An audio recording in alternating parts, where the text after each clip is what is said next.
नमस्कार साथियों, आर के प्रजापति चैनल में आपका हार्दिक अभिनंदन। आज का जो हमारा विषय है कक्षा 10 गणित मैथमेटिक्स एनसीईआरटी का सिलेबस है और राजस्थान माध्यमिक शिक्षा बोर्ड अजमेर द्वारा संचालित कक्षा 10 की जो गणित की पाठ्य पुस्तक है उसकी प्रश्नावली है 12.3 वृत्तों से संबंधित क्षेत्रफल, जिसका प्रश्न नंबर 2 है आकृति में छायांकित भाग का क्षेत्रफल याद कीजिए। यदि केंद्र O वाले दोनों समकेंद्रीय वृत्तों की त्रिज्याएं क्रम से 7 सेंटीमीटर और 14 सेंटीमीटर है तथा एंगल AOC बराबर 40 डिग्री है। बहुत अच्छा क्वेश्चन है, बोर्ड एग्जाम और कंपटीशन एग्जाम की दृष्टि से महत्वपूर्ण क्वेश्चन है। क्वेश्चन के अंदर एक आकृति दे रखी है, ये हो गई भी आपके दो वृत्तों की एक आकृति है और इसके अंदर जो वृत्त कौन से समकेंद्रीय वृत्त है और समकेंद्रीय वृत्त किसे कहेंगे? जिनका केंद्र बिंदु O एक ही हो और त्रिज्याएं भिन्न भिन्न हो, इस प्रकार के जो वृत्त कहलाते हैं वो समकेंद्रीय वृत्त कहलाते हैं। जिनका केंद्र बिंदु एक ही हो, केंद्र बिंदु O एक हो और इसकी अलग अलग त्रिज्याओं से अलग अलग वृत्त खींचे जाते हैं, तो इस प्रकार के जो वृत्त होते हैं उन्हें हम बोलते हैं समकेंद्रीय वृत्त, जिसके अंदर एक वृत्त दो या दो से अधिक वृत्त होने चाहिए। कितने होने चाहिए? दो या से दो से अधिक वृत्त। तो इस प्रकार के जो वृत्त कहलाते हैं वो समकेंद्रीय वृत्त कहलाते हैं। ये समकेंद्रीय वृत्त है दोनों जिनका केंद्र बिंदु O एक ही है या केंद्र बिंदु O हो गया। यहां से इसकी त्रिज्या एक छोटे वाला वृत्त दे रखा है जिसकी त्रिज्या में कितनी दे रखी है? 7 सेंटीमीटर दे रखी है। तो छोटे वृत्त की जो त्रिज्या है वो हम लिखेंगे 7 सेंटीमीटर। और इसी प्रकार वृत्त बड़े वृत्त की बात करते हैं और बड़े वृत्त की कितनी त्रिज्या दे रखी है? 14 सेंटीमीटर दे रखी है, यानी O से लगाकर एक का जो मान दे रखा है वो 14 सेंटीमीटर दे रखा है। और केंद्रीय कोण जो समकेंद्रीय जो वृत्त है उनका जो केंद्रीय कोण कितना दे रखा है? AOC, यानी AOC ये जो कोण दे रखा है वो 40 डिग्री दे रखा है। तो इस प्रश्न के अंदर जो छायांकित भाग है ये A, B, C और D का हमें क्षेत्रफल याद करना। बहुत अच्छा क्वेश्चन है। तो सबसे पहले हम बात करते हैं वृत्त की, छोटे वृत्त की बात करते हैं। हम लिखेंगे छोटे वृत्त की त्रिज्या। क्या लिखेंगे भाई? छोटे वृत्त की त्रिज्या, छोटे वृत्त की त्रिज्या। और छोटे वृत्त की त्रिज्या को हम किस में मापेंगे? स्मॉल r से लिख दिया अभी, स्मॉल r। और स्मॉल r किसके बराबर होगा कि O से लगाकर B, तो हम लिखेंगे O से B। कितना मान दे रखा है? 7 सेंटीमीटर, तो हम 7 सेंटीमीटर लिख दिया। इसी प्रकार बड़े वृत्त की बात करते हैं, ये लिखेंगे बड़े वृत्त की त्रिज्या। और बड़े वृत्त की त्रिज्या को हम कैपिटल R द्वारा प्रदर्शित कर देंगे, ये कैपिटल R। और किसके बराबर आएगा भाई? ये देखो कि O से लगाकर A, तो O A के बराबर ये आएगा। इसका मान कितना दे रखा है हमें? 14 सेंटीमीटर दे रखा है। अब बात करते हैं केंद्रीय कोण। और केंद्रीय कोण क्या होगा? थीटा। तो हम लिखेंगे केंद्रीय कोण थीटा। और थीटा दोनों वृत्तों का निलंबन बनेगा। कैसे बनेगा? छोटे वाला वृत्त का केंद्रीय कोण कैसे बनेंगे? तो हम लिखेंगे BOD।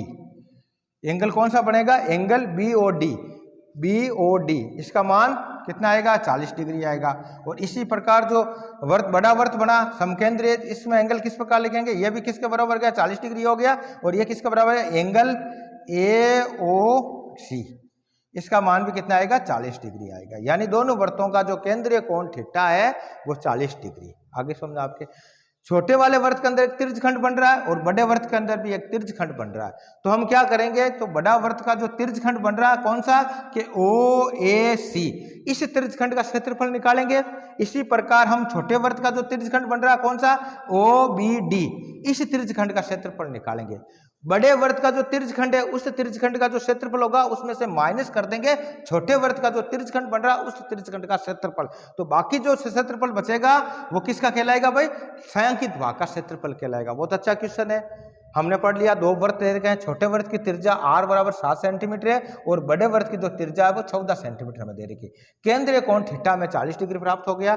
छोटे वृत्त का भी जो तिर्यखंड बन रहा है उसका भी केंद्रीय कोण 40 डिग्री है और बड़े वृत्त का जो तिर्यखंड बन रहा है उसका भी केंद्रीय कोण 40 डिग्री है। आगे यहाँ तक अब हम प्रश्न को हल करते हैं। यहाँ तक समझ आगे हम लिखेंगे हल। ये हो गया हल। हल के अनुसार सबसे लिखेंगे प्रश्नानुसार। सबसे पहले क्या लिखेंगे? प्रश्नानुसार। ये हो गया प्रश्नानुसार। प्रश्नानुसार छोटे वृत्त की त्रिज्या क्या लिखेंगे? छोटे वृत्त की त्रिज्या। तो छोटे वृत्त की त्रिज्या को किसमें मापा भाई हमने? स्मॉल r में। और ये कितना दे रखा है हमें? 7 सेंटीमीटर दे रखा है। ये 60 सेंटीमीटर। कहां से इसका मान आ रहा है? इससे बराबर आ रहा है OB। आगे यहां तक समझे। इसी प्रकार बड़े वृत्त की क्या लिखेंगे? बड़े वृत्त की त्रिज्या। बड़े वृत्त की त्रिज्या। और बड़े वृत्त की त्रिज्या बड़ी होगी, ज्यादा होगी, कौन सी? 14 सेंटीमीटर दे रखी है। तो इसको किस द्वारा मापते हैं? मैंने बताया कैपिटल R द्वारा। कैपिटल R का मान कितना आ रहा है? कि 14 सेंटीमीटर है। ये 14 सेंटीमीटर प्रश्न अनुसार दे रखा है। और ये किसके बराबर है? कि O किसके बराबर? O और A के बराबर है। आ गई यहाँ तक समझ में। अब हम बात करते हैं केंद्रीय कोण, क्या लिखेंगे, केंद्रीय कोण थीटा। और केंद्रीय कोण थीटा दोनों वृत्तों का कितना आ रहा है भाई, 40 डिग्री आ रहा, हमने लिख दिया 40 डिग्री, दोनों का सेम है, तो हम लिखेंगे केंद्रीय कोण थीटा बराबर कितना है, 40 डिग्री। आगे यहाँ तक समझ में। अगर हमें दोनों वृत्तों की त्रिज्या मालूम है, केंद्रीय कोण मालूम है, तो आराम से हम त्रिज्यखंड का क्षेत्रफल निकाल सकते हैं। अब हम बात करते हैं छायांकित भाग का क्षेत्रफल कैसे निकालेंगे, कि बड़े वृत्त का जो त्रिज्यखंड बन रहा है उस त्रिज्यखंड का क्षेत्रफल माइनस छोटे वृत्त का जो त्रिज्यखंड बन रहा है उसका क्षेत्रफल माइनस कर देंगे, तो पीछे जो क्षेत्रफल बचेगा वो छायांकित भाग का क्षेत्रफल आ जाएगा। तो सूत्र क्या बनेगा, अब लिखेंगे अतः छायांकित भाग का क्षेत्रफल, छायांकित भाग का क्षेत्रफल,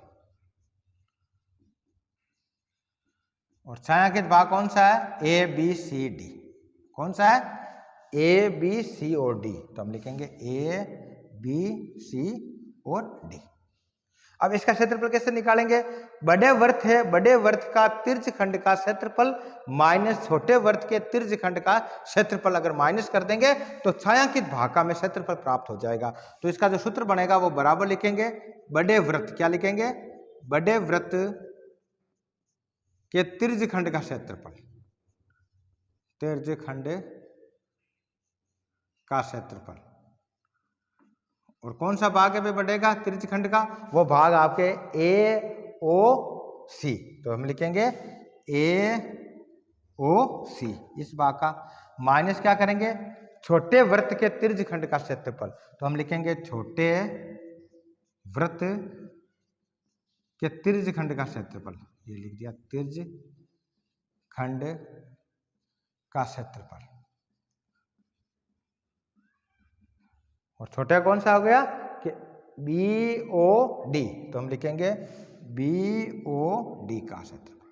आगे यहाँ तक समझ। अब इनका मान रख दो तो बराबर लिखेंगे बड़े वृत्त के त्रिज्यखंड का क्षेत्रफल का सूत्र क्या होगा कि पाई आर स्क्वायर थीटा, और बड़े वृत्तखंड के जो त्रिज्या किस में दे रखी है, कैपिटल आर में दे रखी, तो हम लिखेंगे आर स्क्वायर थीटा बटावा 360, तो क्या बढ़ गया पाई आर स्क्वायर थीटा बटावा 360 माइनस, अब छोटे वृत्त के त्रिज्यखंड का क्षेत्रफल क्या होगा, तो छोटे के अंदर उसकी जो त्रिज्या होगी वो स्मॉल आर, तो स्मॉल आर लिख देंगे, तो हम लिखेंगे पाई आर स्क्वायर थीटा बटावा 360, और यहाँ ध्यान रखना जो कैपिटल आर है बड़े वृत्त की त्रिज्या है और स्मॉल आर है छोटे वृत्त की त्रिज्या। आगे यहाँ तक अब इसको सरल करने की दृष्टि से आप देखो इन संख्या में जो संख्या कॉमन है उसको कॉमन ले लेते हैं और आराम से सरल हो जाएगा। तो कॉमन क्या है, इसमें पाई कॉमन आ रहा है, इसमें भी पाई है तो पाई कॉमन आ जाएगा, इसमें थीटा कॉमन है, इसे थीटा कॉमन आ जाएगा, इसमें 360 कॉमन आ जाएगा।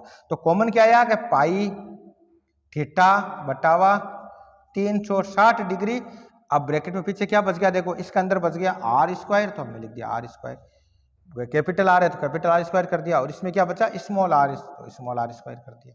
आगे यहाँ तक अब इसमें इनका मान रखो तो बराबर रखो, पाई का मान कितना होता है कि 22/7, हमने लिख दिया 22/7 गुणा थीटा कितना दे रखा केंद्र कोण थीटा 40 दे रखा तो 40 डिग्री लिख दिया, अपॉन में कितना आएगा 360 डिग्री है तो 360 डिग्री लिख दिया। आगे यहाँ तक समझो आपके 360 डिग्री हो गया, 360 डिग्री, ये बनाओ ब्रैकेट। अब आर कैपिटल आर का मान कितना रहेगा 14, तो 14 स्क्वायर कर दिया, माइनस स्मॉल आर का मान कितना रहे 7 है तो 7 का स्क्वायर कर दिया। याद कर आगे सरल करो, आगे किस प्रकार होगा, बराबर 22/7 गुणा 40 डिग्री बटावा 360 डिग्री। अब इसको सरल कर, ये हो गया 14 को 14 से गुणा करना है, 14 गुणा 14 माइनस 7 गुणा 7। आगे यहाँ तक आगे सरल करो, देखो बराबर 22/7 गुणा 40 डिग्री बटावा 360 डिग्री। अब ब्रैकेट 14 को 14 से गुणा करेंगे 196 होगा, क्योंकि 14 का जो वर्ग होता है वो 196 होता है।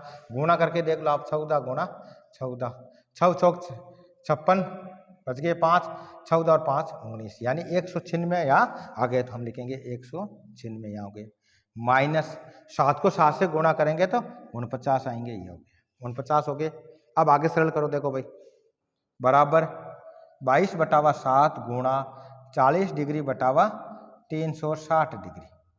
आगे समझ आपके। अब देखो 196 में से 49 माइनस करो, देखो 6 में से 9 जाएंगे नहीं, उदा लेके 16, 16 में से 9 गए, पीछे बच गए आपके 7, ये हो गया 7, यहाँ हो गया 8, 8 में से 4 गए, बच गए 4 और यहाँ बच गए 147 आ गया। आगे यहाँ तक समझे। आगे सरल करो इसको, देखो कि 22/7 गुणा 40 डिग्री बटावा 360 गुणा 147।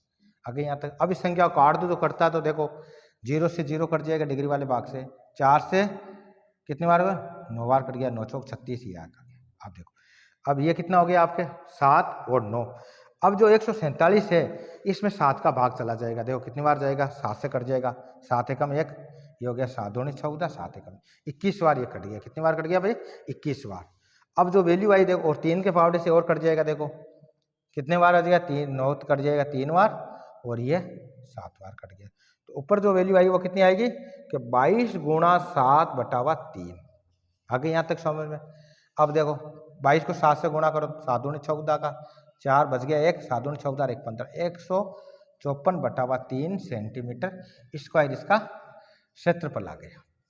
तो का आंसर जो किताब में दे रही है वो कितने हैं कि 154/3 सेंटीमीटर स्क्वायर इस छायांकित भाग का क्षेत्रफल आएगा। और अगर इसको भाग दे दो, आगे आगे भी सॉल्व कर सकते हैं। देखो किस प्रकार का, 3 का भाग देंगे, 5 15 5 आ गया, फिर उतार दिया 4, 4 में 3 का भाग 1 बार गया, फिर 1 में जाएगा नहीं, शून्य लगाएंगे तो यह पॉइंट आ जाएगा, 10 हो गया, 10 में 3 बार, ये 3 बार, तो लगभग ये आएगा 51.33 सेंटीमीटर स्क्वायर इसका क्षेत्रफल आएगा। तो हम लिखेंगे अतः छायांकित भाग का क्षेत्रफल होगा, क्या लिखेंगे, छायांकित भाग का क्षेत्रफल।